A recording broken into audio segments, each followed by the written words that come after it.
Hi there, my name is Sarah Maliski and I'm auditioning for the role of Lady Alexandra. Please let me know if you'd like to see any additional media for further consideration. Dear God, please, please, please, please do not let me be stuck with a man who's just like the other ones. I know I avoid my father whenever he brings up the subject of marriage, but I swear, dear God, I do not mean to be disobedient. I know my father has the most noble of intentions, but his selection of eligible gentlemen either borders on the old and rickety or the pot-bellied and loony. Say, for instance, the Duke of Redfellow. He is such a lovely, fabulously wealthy, wonderful gentleman, but dear God, he is so old that he could be mistaken for an ancestor instead of a husband. Then there's the Marquess of Sweetham. He has such a good humour and demeanour, but his girth is so hefty that I could have my afternoon tea on his belly. And finally, yet most importantly, the Earl of Bedslem.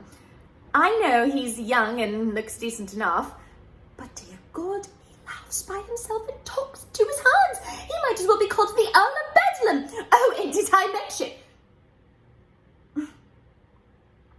Yes. Please forgive Anna, dear God. She knows not the gravity of my distress. Now, let's get back to my predicament. Is it too much to ask if all I want is a kind, God-fearing gentleman who is pleasant to look at, has all his teeth, and does not pick his nose or scratch his groin whenever he's out in public? It will help if he has a title too, but if not, I suppose it's fine. So long he is gentry with an income of his own. I'm not too keen on fortune hunters, and may I ask you to keep me safe from those scoundrels and the rakes? But if I may speak plainly, dear God, truth be told, I have no burning desire to marry. I know you commanded us to go out and multiply, and I have nothing against that. But I am happy just as I am, and do not need a husband.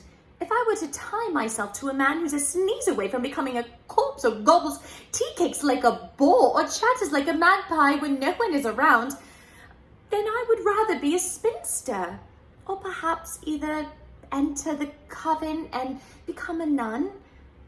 As you probably can foretell by now, dear God, I am in desperate need of your aid. I implore you to please send the one I hope for, or enlighten my father to leave my affairs alone. I simply cannot abide by this tiresome routine any longer. Please, please, please, please, dear God, make this scheme of his the very last.